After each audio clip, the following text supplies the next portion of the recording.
questions from anyone? Joseph. Sir, good morning. Sir, how would you describe now the operations of the Terminal 3? I would say it's back to normal operations. No? Of course, you can't help it if there's some disruptions yesterday. There will be some flights that will be delayed. No? Pero hindi naman siguro ganun ka-laki. Because as I mentioned yesterday, di ba? In terms of the number of flights, the 24 round-trip flights that were canceled yesterday represented about 6-7% of the total flights that we operate. And of the 9,000 people that were affected yesterday, they represent also about 6% of the total number of passengers that we handle on a daily basis. So we're just very happy na hindi ganon kalaki yung impact, no? Even if the power interruption lasted for quite some time.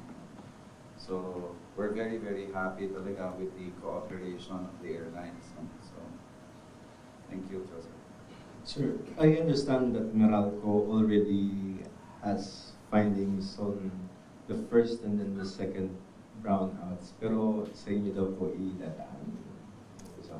There's going to be an investigation that will be conducted. No? In fact, this afternoon, 2 o'clock, meron the first meeting of the task force that was ordered by the Secretary. No? It's composed of the DOTR, ODS, NICA, MIAA. So maraming agencies ang request na sumama. In fact, si Meralco will also be joining us this afternoon. Para what the Secretary wanted kasi is to have an independent probe, no, on the real cause of the incident. So, yan po yung ano ng committee. Yung sinasabi mo siguro na meron silang findings, yan yung technical preliminary findings, no? Because we have to go through a technical assessment. No? And even yung sa, we also invited, and I don't know if they can join us this afternoon, but we also requested for somebody who's also a technical expert na hindi taga-amin.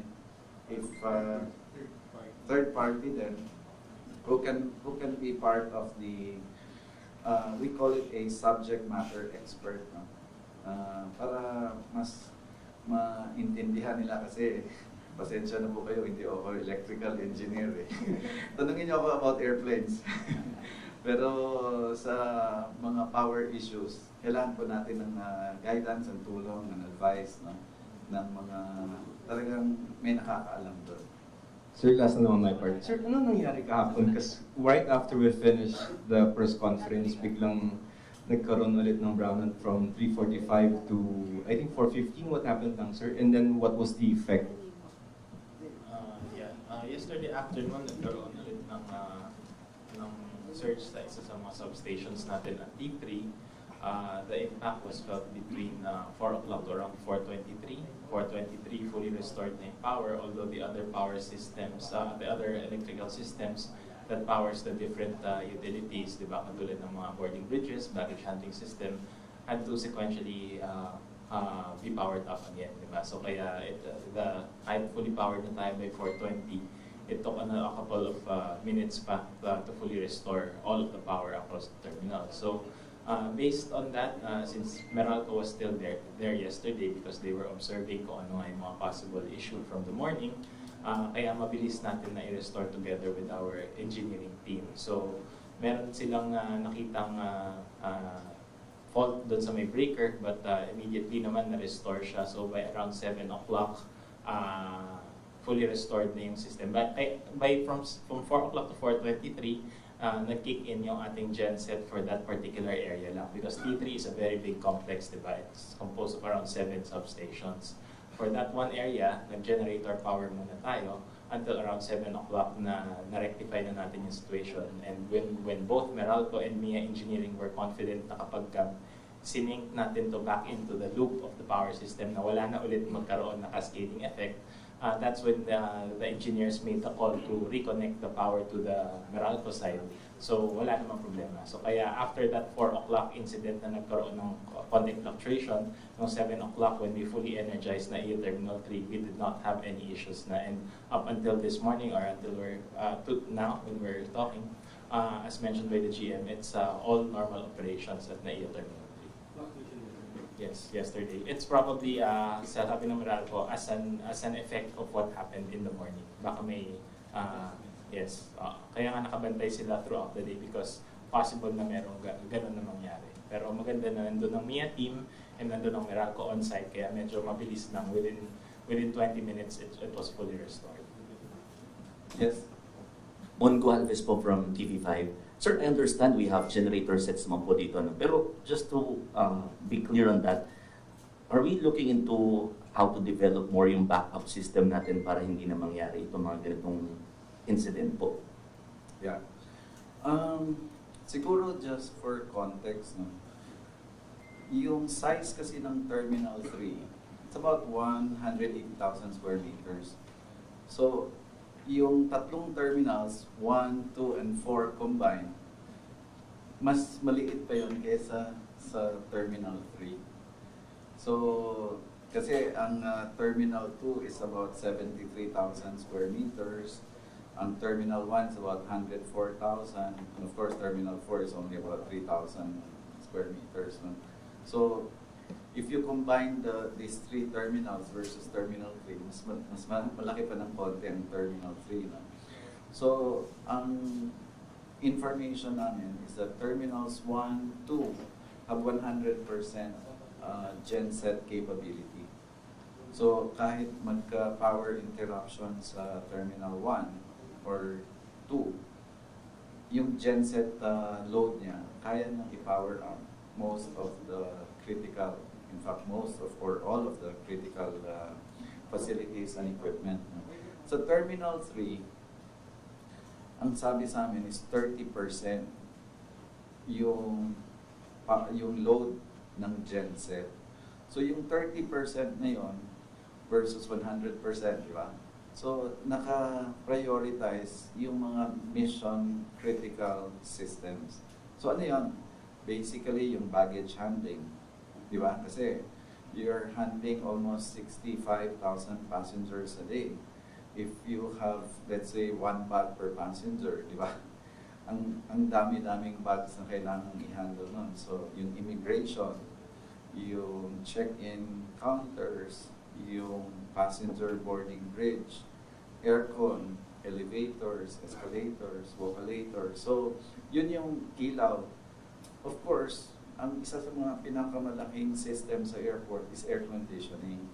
So yun ang hindi natin mapa-power up kasi nga 30% lang siya. And that's 30%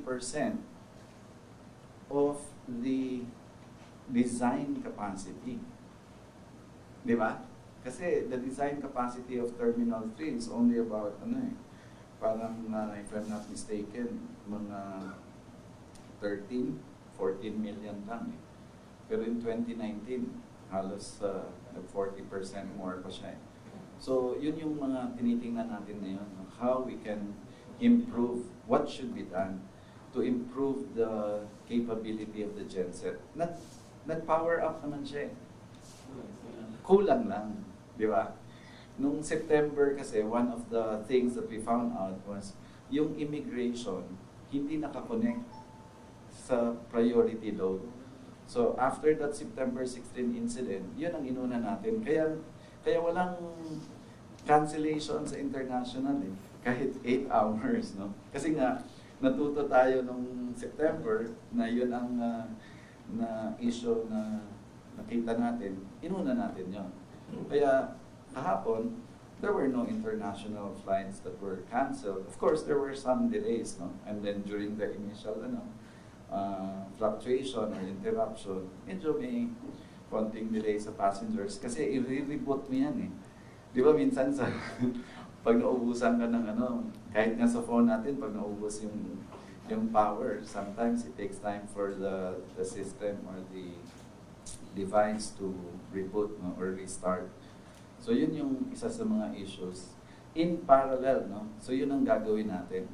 So the Secretary already ordered, based on our discussions yesterday, for full electrical analysis. Ngayon, in parallel, we're also trying to see how we can enhance or improve the gensets priority load. No?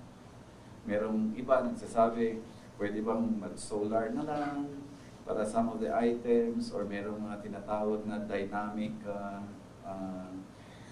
system na pwedeng i-implement. So yun ang pag-aaralan ng technical working group. No? Pero ang priority talaga natin ngayon is how to improve the loads. No?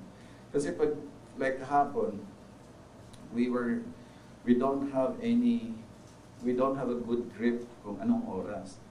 Now, kung papacheck-in mo ng papacheck-in lahat ng pasahero, di mapupuno yung terminal mo. Eh, mainit nga eh. So, baka, di ba, mahirapan yung passenger. So, yung passenger convenience talaga ang isa sa mga priority issues na we wanted to address. No? Sir, sorry. On that note, no, immediate response sana, at least para hindi po natin maranasan pa ito if ever man. If we are saying na yung generator sets nga, yung capacity niya kulang. So, are we looking into adding additional generator sets on this? And then, yung assurance lang po ng department para agad mangyari po ito? In terms of budget as yeah, also? Priority issue talaga natin, yung how to enhance no, yung genset. You cannot also just jump from 30% to 100%. No? Kasi may configuration yan, di ba? may configuration yan, may load analysis, di ba? So yun yung, kala ko meron na. share mo na, George. So, pero priority natin yan. Talagang pagsisikapan po natin yan. Sir, good morning. Real. Sir, can you confirm na 24/7 po ninyong pinababantayan na yung mga power line, yung mga substation ng Meralco to avoid sabotage ng mga airport police? Totoo ba ito, sir? Sorry, hindi ko masyadong... Sir, mayroon ba kayong order na bantayan yung mga power line ng Meralco or MIAA to avoid sabotage sa mga airport police 24/7? Of course, with or without this incident, we have to secure our facilities. No? Pero siguro, enhance lang natin yung additional security doon sa mga areas na yun. No? In fact, yun yung pag-uusapan namin mamayang hapon with the team. With the security team, with NICA, with OTS, para maayos po natin. Yes, ma'am? Sir, regarding dun sa sabotage issue, ano doon? Ano na pong update doon? Nakita na ba natin kung saan nanggaling yung fault sa circuit breaker? Or may tinitignan na tayong angulo kung saan ka? Siguro mag-uusapan namin mamaya. No? We're not saying it's sabotage. We're also not saying it's not sabotage. No? So, ang ano namin is we're not discounting any possible items. Kasi yung iba nagsasabi, how come it's always on a holiday, di ba? Parang ganon kasi yung iba nagsasabi. So, we don't want to rule out anything as of this time. Sir, yun sa full electrical audit natin, kaya may target na ba tayo? Kailan pwedeng umpisahan? Or are we waiting for the budget? And ano na po yung action? Yan lang ang medyo advantage ng MIAA kasi pag meron na kaming terms of reference for the electrical audit, then we can bid it out already, no? And we just request approval from the MIAA board for us to reallocate some of the funds that were budgeted for this year for this particular purpose. So, mamadaliin natin yan. Sabi nga ni Secretary kahapon, based on the information na sinabi nila, parang the audit will take about 60 to 90 days. No? So, hopefully, if we can award already within 30 to 60 days, then in 4 months' time, we'll be able to really understand yung ano ba yung current load natin, ano yung mga kailangan nating i-upgrade or ano yung mga kailangan nating i-prioritize ng areas. No? Kasi like kahapon, when the secretary went around, kasi pinuntahan namin lahat yun eh. I was there mga 2:30 in the morning. No? So, tinignan namin lahat ng mga areas na yung iba malamig, yung iba talagang mainit. So, yun din ang titingnan natin mabuti. Sir, how can we assure na hindi ulit mangyari yung kahapon ng hapon? Kasi parang naayos na ng umaga, and then hapon, nagkaroon ulit ng power outage ngayon, or so on and so forth. Paano natin ma-assure? Siyempre, yun, isa yun sa mga, we cannot discount that it might happen again. Di ba? Pero ang ano lang natin is, for those that items that we can prevent from happening again, we will always try to do our best para hindi na maulit yun. So kaya nga, one of the important things is yung root cause analysis, eh, di ba? If we can already isolate kung ano talaga yung reason na yun, then we can put in all the mitigating measures, no?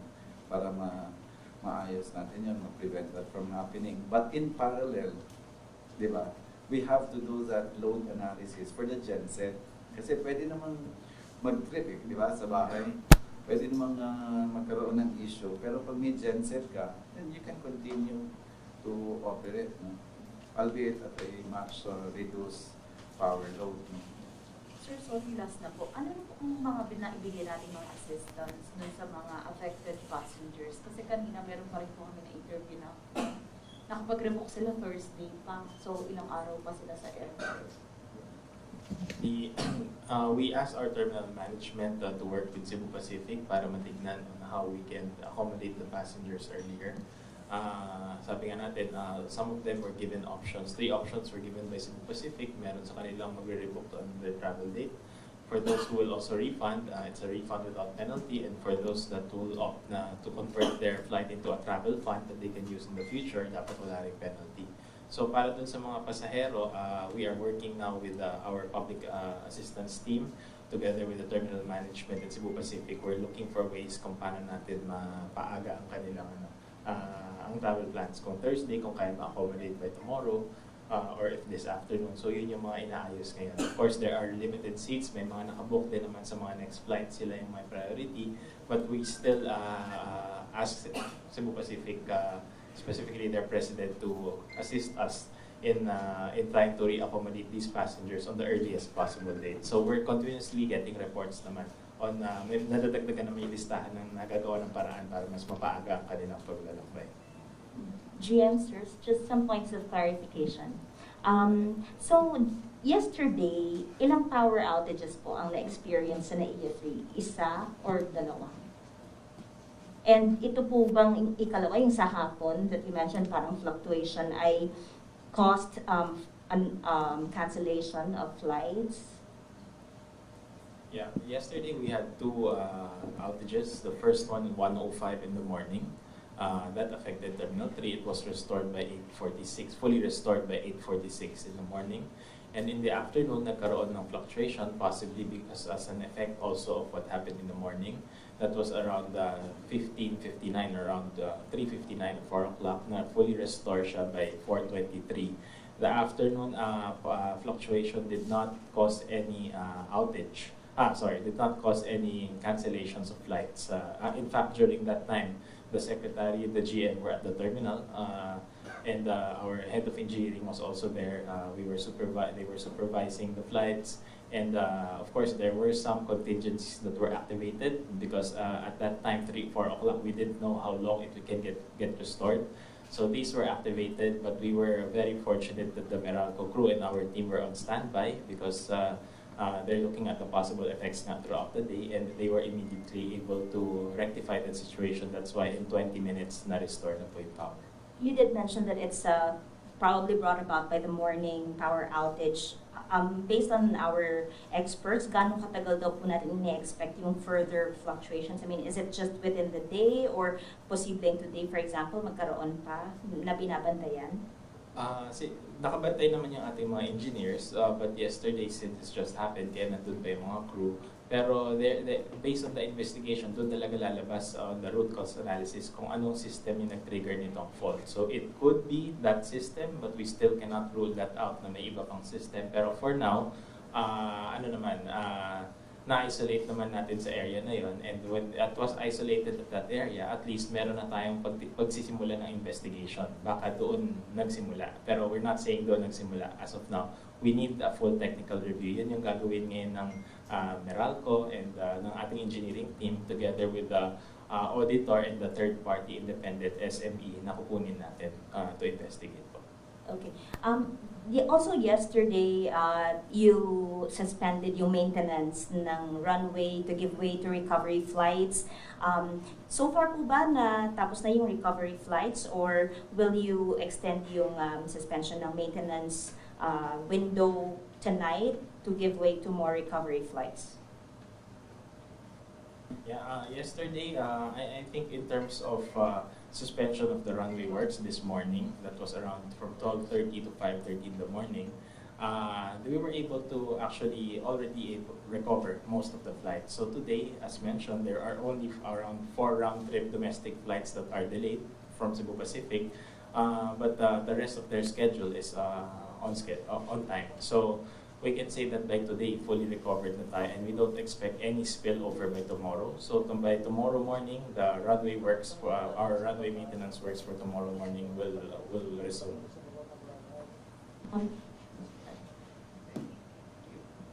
Sorry.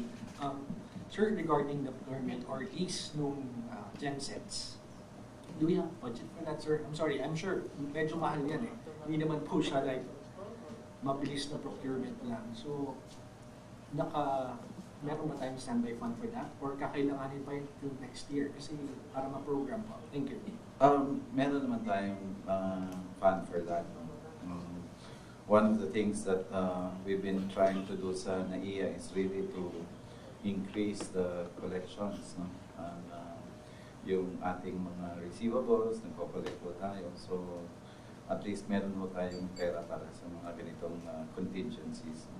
We just need approval from the board kasi hindi naman pwede na, kasi lahat ng expenses kasi ng government may approval yan eh. So, kailangan natin ng approval from the board. How soon is the first phase? First phase of the either procurement or lease, sir? Yan yung, that's what the technical working group, no? That's what we're going to do kasi we need to do an analysis, no? But one thing's for sure, we're not gonna be doing analysis paralysis, no? Kasi urgent yung requirement eh. So that's what we're going to do. TWG will determine kung gaano kadami yung kailangan yung bilhin agad and how soon that will be. Sir, regarding the TWG, sir, ito po yung binabanggit nyo kanina, mag-meet ng TUPIA. That's the it's a different, that's a different committee, no? Because that one is a committee ordered by the OTR secretary to investigate as to the primary cause, no, or root cause analysis, no. Yung TWG na i-organize ng MIAA is really the technical working group dito sa engineering team namin, sa terminal management namin, to determine ano ba yung sino ba yung mga nakakonect ngayon. Di ba? Di ba? Yung iba kasi, may areas kasi na feel namin nung nag-ikot kami, uy, bakit dito parang malamig, pero parang kukonti yung gumagamit. Pero dun sa maraming tao, walang, hindi masyadong malamig. No? So, yun yung mga titingnan din namin para makita natin, can we actually enhance some of the areas, no? Kasi ang isa sa mga tinitingnan kasi natin, kunyari itong area na to, pwede bang i-carve out to tapos may genset dun sa area na yun, di ba? Para madagdagan ng, let's say, packaged air conditioning or something like that, no? Kasi pag yung centralized air conditioning ang isasama mo, baka mas matagal na analysis yun, di ba? So, we're trying to do some phase bali-phased improvements, no? Para naman maibsan. Of course, this is only if it happens again. No? Pero priority talaga siya. Kasi nakakalipad naman. Di ba? Kahapon you saw that some of the flights were really operated. It's just that there will be some delays and the area is not properly lit or properly ventilated. Di ba? Yun naman yung issue eh. Investigating body, who will lead this? DOTR po ba ang mag-lead ng investigation? The secretary, yun yung mga pag-uusapan mamaya, but si Secretary Bautista will issue a department order. I think anytime today. No? Pero magsa-start na yung meeting already para masimulan na natin kagad to. Yes na po sir, kasi mamaya may scheduled maintenance activity yung CAAP sir, and PAL has already announced some flight changes for tonight until tomorrow. Yung bang ibang airline sir, may ganun na rin? And how are we managing it right now?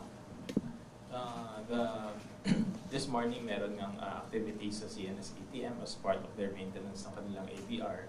And this was coordinated already with the stakeholders kasama ang airports, katulad ng MIAA, and the airlines that are operating, not just here, kasi that CNS-ATM covers a bigger area. Although the CAAP does not expect any widespread disruption based on that maintenance activity. PAL just made the proactive effort to recalibrate their schedule para in case, of course, magkaroon na extension, maiwas nila from further unannounced delays. Kaya nag-preemptive advice na sila sa kanilang passengers ng changes sa kanilang flight schedule. But other airlines, when we ask, they don't have any changes sa kanilang flight schedule because as advised by CAAP naman, there will be no impact to flight operations for the ABR maintenance or change of their ABR by tomorrow.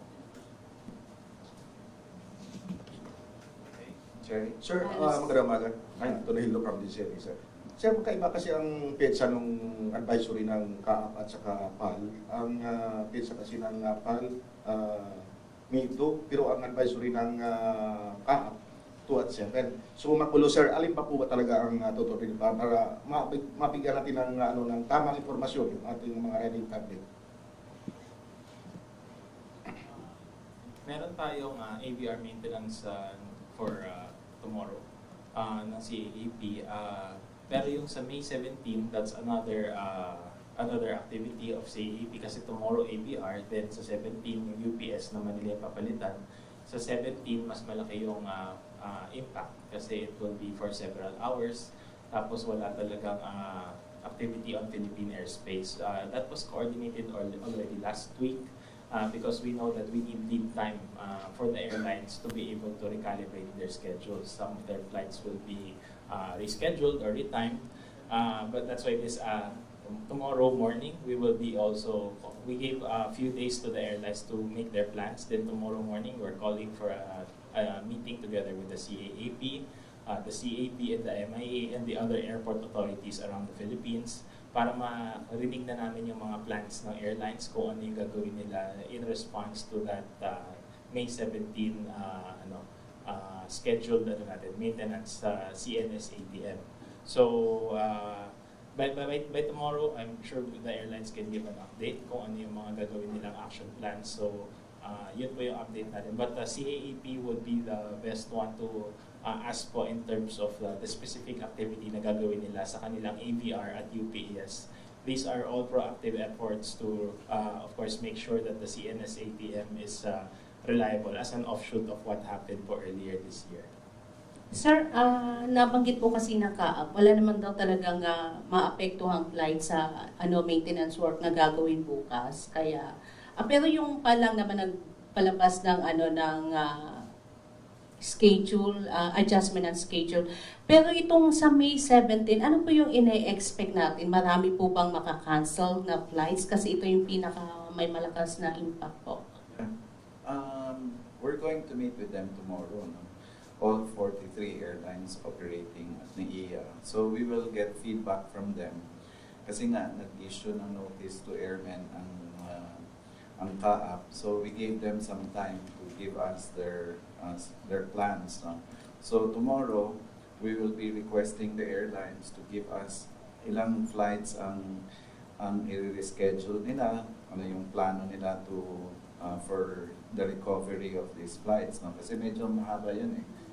I think it's about 6 hours, no? Pero ito yung tinatawag nating scheduled maintenance downtime. No? So, mas maganda kasi na ma-inform yung passengers way before eh. Pero, ang inaano namin is ano yung mga contingencies in place para dun sa unadvised passengers. Kasi pag, alam mo naman na, kunyari, 5:30 ng umaga ang flight mo, sasabihin ng, kunyari, ng PAL, na i-reschedule natin yan at 6:45. So, i-advise, di ba? You get a notification when your flight has been rescheduled to 6:45. So, mas maaga. Mas later ka kailangan pumunta sa airport. Ang mahirap kasi doon, if the schedule is earlier. So yun yung mga kasi coming from the airline, mas mahirap kasi i-advise ng early departure eh, unless it's within 30 to 45 minutes lang. No? Pero yan ang mga pag-uusapan namin sa lahat ng airlines, not just PAL, no?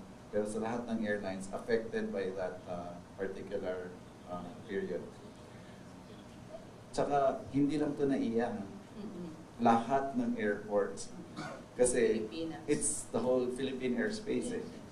So, kasama namin bukas, Davao, Cebu, Clark, CAAP, halos lahat ng airports. Kasi, para malaman namin kung ano yung mga issues nila. So, it's a major activity, no, that we're going to do. GM, just to follow up on the investigation ng task force, may timeline na po ba ito? Kung gaano katagal, kailan matatapos? Mamayang hapon pag-uusapan namin. Wala pa po. Wala pa. Okay. And then, dapat na po bang ipasa ang NAIA operation and management sa private sector daw? Actually, yun nga ang sabi ni Secretary Bautista kasi nakatanggap na ako kami ng unsolicited proposal. Pag-aaralan natin mabuti kung ano po yung offer na yung proposal po ng private sector. No? Para pareho naman po kami ng objective. Eh. It's really to improve the operations at NAIA. No? But we need to really analyze and evaluate the proposal properly. No? What's the impact to the passengers? What's the impact to the riding public? What's the impact to the employees? Yung mga ano po yung mga gagawin nilang improvements. Mas maganda ko talaga na maaral natin mabuti yun. So at this point, can we say na if mas posible itong mangyari this time around considering previous attempts to do ATPP for NAIA rehab? The fact that the DOTR engaged ADB to be its transaction advisor, you know, for the operations and maintenance of NAIA, there's really a intent and the objective is really how we can improve. No? If we can solicit a good proposal from the private sector, why not? I mean, it happened in Clark, it happened in Cebu. Maganda naman so far yung nangyari dito sa mga airports na to. No? So, titingnan natin mabuti how we can also do that here in NAIA. Thank you. Sir, just a little bit on the May 17. Can you walk us through sa scenarios? Because ano ba yung pwedeng i-anticipate ng mga passengers? For example, if I'm thinking of getting a flight on the 17th, is it better to push it maybe later or earlier? Just in scenarios or para medyo they can manage their expectations on that day. Para hindi lang mabigla na biglang we're shutting down. Can we say we're shutting down the Philippine airspace on May 17 for 6 hours? Yes. So for May 17, of course, you're correct that it's the entire Philippine airspace that will be shut down because of the scheduled maintenance or replacement of the UPS of the CNS ATM or yung Air Traffic Management Center natin. You're right that the airlines, the earlier that the airlines can advise the passengers, the better because of these planned changes in their itinerary. What will happen there is for 6 hours, wala talagang activity sa ating airspace. But of course, CAAP is saying it could happen mas maikli, di ba? Pwedeng shorter. Pero as far as their planning is concerned, we're planning for 6 hours. But it's not just 6 hours kasi pagka may, let's say, 12 o'clock up to 6 o'clock sarado ang airspace, dapat wala nang eroplano sa loob ng Philippine airspace. So let's say a flight that wala nang lumilipad sa Philippine airspace. So let's say a flight that's supposed to arrive in Davao by 12 o'clock, dapat nandun na siya sa Davao by 12. So out Manila niya, dapat the last flights out of Manila would be at around 10:30. Kasi lilipad pa yung aeroplano eh. Pag take off nila, it will take them an hour and a half to get to their destination or to leave the Philippine airspace, whether they're going westbound papuntang Vietnam FIR or eastbound papunta sa Pacific. So, yun yung mga scenario. And sa morning naman, by 6 o'clock, since 6 o'clock pa lang mag-open ang Philippine airspace, ina-anticipate yung mga inbound flights na dapat by that time, 6 o'clock, tsaka sila papasok sa ating Philippine airspace. So we can expect the first arrivals in Manila International Airport at around mga 7 to 7:30. Pero as far AM. Pero as far as the departures by 6 AM, okay na, pwede na magpa-depart dahil open na yung airspace. Eh. So yun yung impact niya. Meron siya, apart from the 6 hours from 12 midnight until the early morning, may impact siya sa harap at saka sa likod nitong outage. So yung mga papasok, yung mga pupunta ng Pilipinas, may kailangan din yung i-consider, no? Tama ba? Yung mga inbound flights from maybe Asia. This will be planned naman well by the airlines that are affected. Let's say, for those inbound coming from the US, they will time the US flights, let's say, from San Francisco, LA, New York. Philippine Airlines will be timing it na by 6 o'clock, tsaka siya tatawid papasok ng Philippine airspace para darating siya dito at around 7 o'clock to 7:15. So lahat yon kaya maaga pa lang kailangan pinagpaplanuhan na para maabisuhan lahat ng pasahero about syempre, pag late sila darating dito sa Pilipinas, late din ang departure out of LA or Sanfo. So yung gusto lang ni GM or down na MIAA is that the airlines should already do a complant to their passengers para ma-minimize natin itong mga unadvised. Para we just deal with those that are unadvised na hindi namin alam na delayed pala ang flight namin. And yun na yung pinag-utos ni GM that we have to prepare for meals, water, para sa kanila na mga hindi na-advise. And we're planning for around 25% at the very worst case na unadvised, but that's already very conservative. In short, if we're planning for that much, we know naman that the airlines are able to advise passengers much better. Kasi based on, di ba, yung terminal transfer, less than 2% lang yung unadvised if the airlines have lead time to tell their passengers. So what's the From 12 midnight to 6 o'clock in the morning, yung airspace. And, from an airline's perspective, no, kunyari, nasira yung aeroplano, alam nila na may scheduled maintenance. So, pinaplano rin nila yan. So, ito lang, it's on a much larger scale. Di ba? Kunyari, may scheduled maintenance ng aeroplano nito. So, nag-adjust na sila ng schedule. Ito, because it's for a few hours, so they need to adjust the schedules. And then, once the schedule is adjusted, then all the passengers of those affected flights, yun ang i-advise. Kaya very important talaga, when you buy a ticket, for example, na yung contact number mo tama. Because if hindi mo ibibigay yung tamang email address mo or contact number, mahirapan din mag-advise yung airlines. No? And that's why we, as part of our planning, meron kasing iba na through a travel agency, yun yung isa sa mga problems na it's a travel agency that hindi minsan nakaka-escape. No? So yun yung ina-anticipate natin. But in our meeting tomorrow with the airlines, we really will push the airlines to have 100% notification. Kasi if the passengers are advised naman, I don't think there's going to be a problem. And that's why we requested for a much longer lead time for this thing to be implemented. Better to avoid May 17 slightly? No, I don't think so. Naman, I don't think so. Kasi if the airlines naman are advised and they prepared for it very well, then I don't think there's a need for anyone to avoid May 17. So, and I personally, I came from the airline, no? So parang normal na actually yan eh. And for a few hours. Tsaka hindi naman lahat affected eh. Madaling araw naman to eh. Di ba?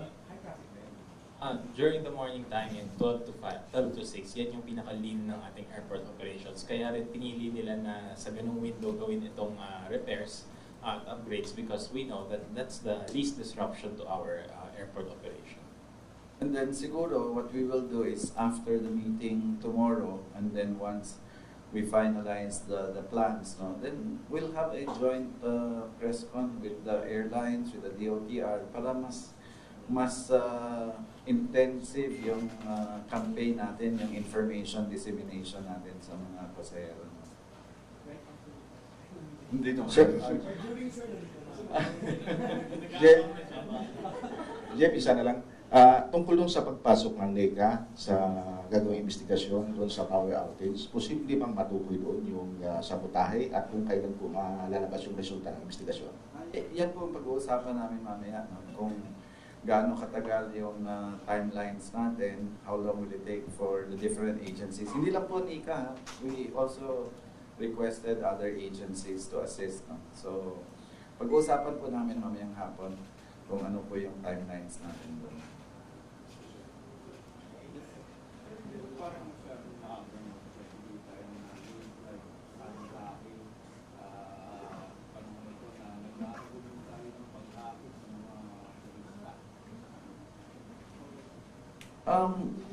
Hindi naman namin sinasabi na it was caused by sabotage. No? All we're trying to do is just ruling out every possible reason at ano yung root cause analysis. No? Of course, the last thing we don't want to do is parang we're not attracting foreigners to come here. No? In fact, that's part of our objective. That's why we wanted to improve the airport. No? So, I don't think we're really trying to go through that route. No? All that the Secretary and the MIAA wanted to do is to rule out any possible issues. Di ba? Yun na naman po yung natin. Sir, may naging impact ba sa revenue? Like sabi mga concession, yung mga business establishment dito sa loob, yung apekto ng mga concession. Actually, it's good and bad. No? Kasi pag on time kasi yung mga flights mo, yung dwell time ng mga pasahero, shorter siya. Pag may konting delays ka, mas mahaba yung dwell time ng pasahero, mas maraming kinikita yung mga concessionaires natin. So, titingnan namin kung on a daily basis we'll find out kung malaki ba yung epekto sa kanila. Pero ang ano naman natin dito is they're there no, to support and provide some food and snacks, some areas for refreshment of the passengers. No. Pero siguro, sana maanuhan nyo na during that time that there was power interruption, yung mga airlines po, tsaka yung MIAA, nagbigay po ng mga malasakit kits, water, tubig, para po ma-reduce no, yung inconvenience na nangyari sa kanila.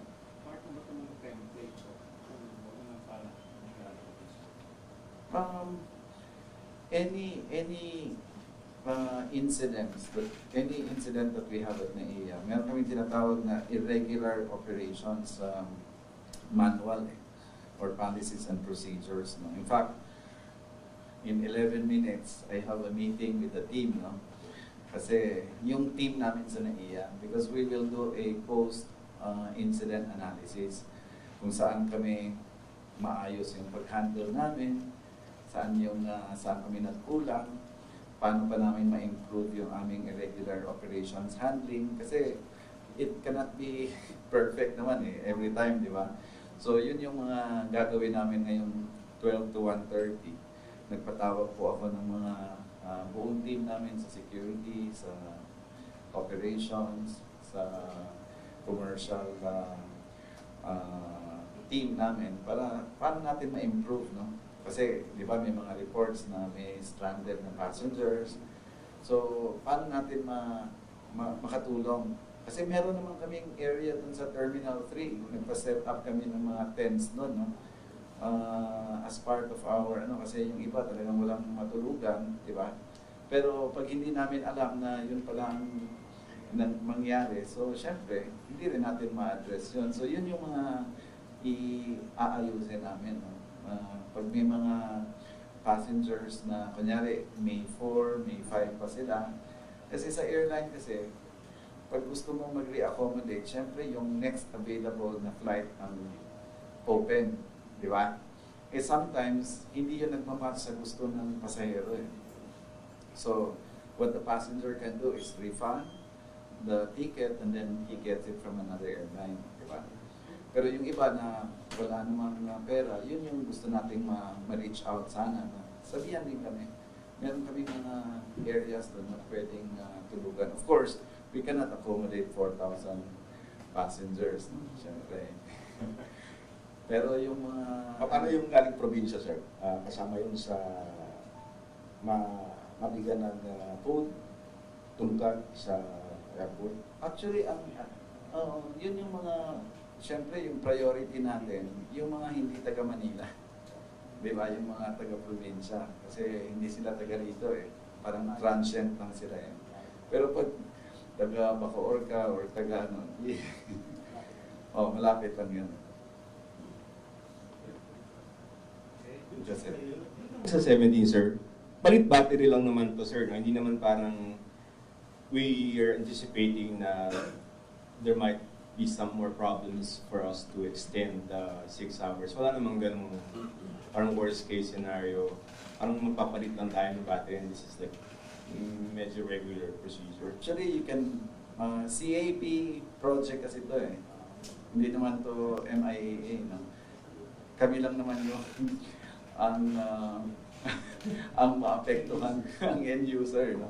So we'll ask the CAP. Pero based on my initial discussion with them, nagbigay sila ng mas malaking allowance. Ang alam ko, kaya nila certain time lang. Pero we can ask them once we do a joint press con with CAAT. But you can also ask sila Captain Tamayo, sila Captain Diaz, or si Eric Apolon. Yes, ma'am and sirs? Okay naman. May 12 o'clock meeting pa ako. Sige, after ng Mika meeting siguro. Hapon na. Hanapin niyo ba ako doon?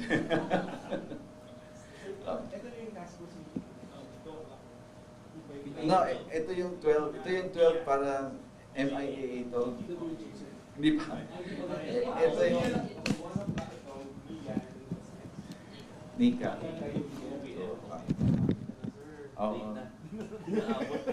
Bukas lang tayo, sir.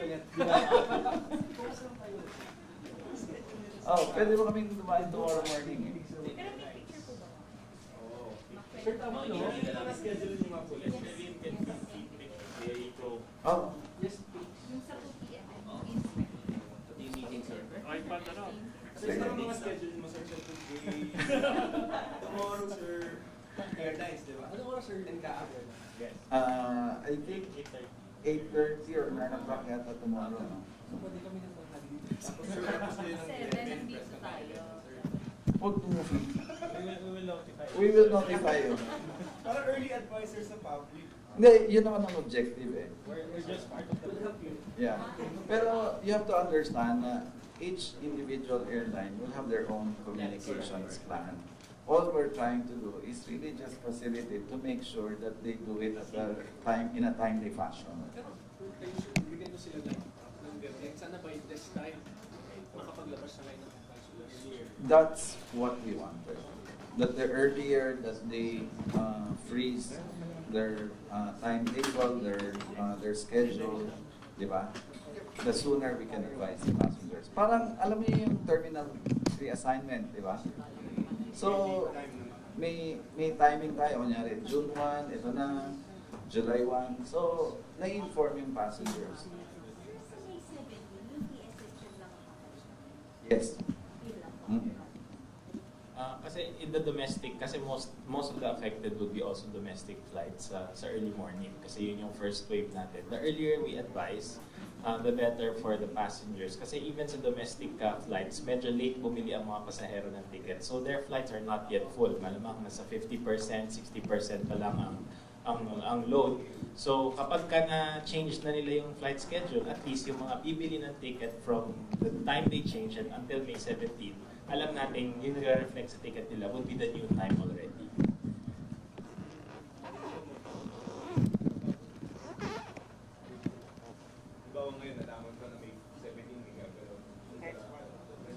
That's part of the discussion. Try muna nilang gawing libre.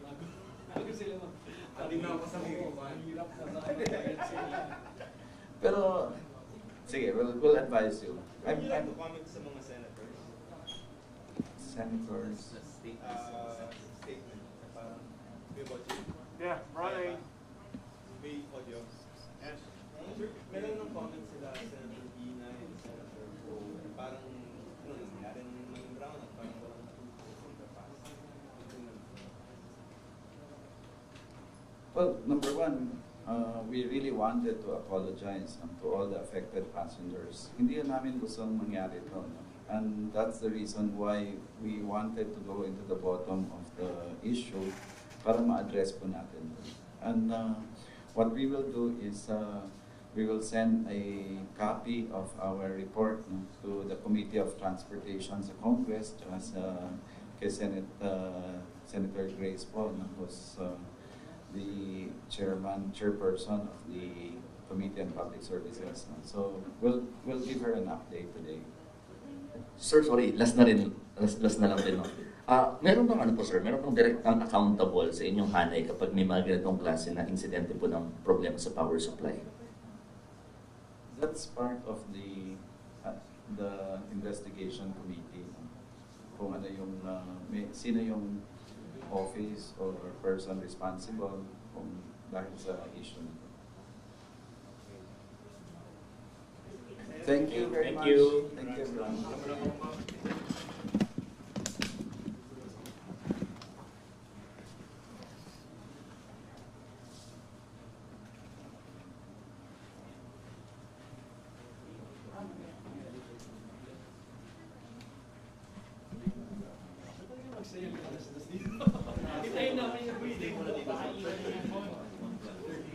Mark, tabi yun sir, pwede ka magkasa.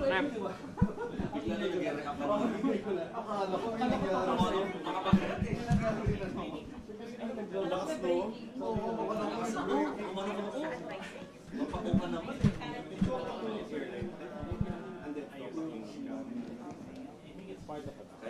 It's an option of January 1. Yan yung mga improvements na i-introduce nila para...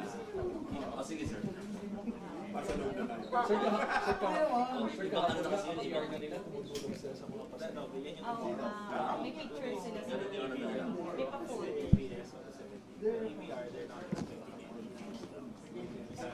Sa ibang ayaw nga, they're operating in other areas. Mga airports, Kaya pala bukol yung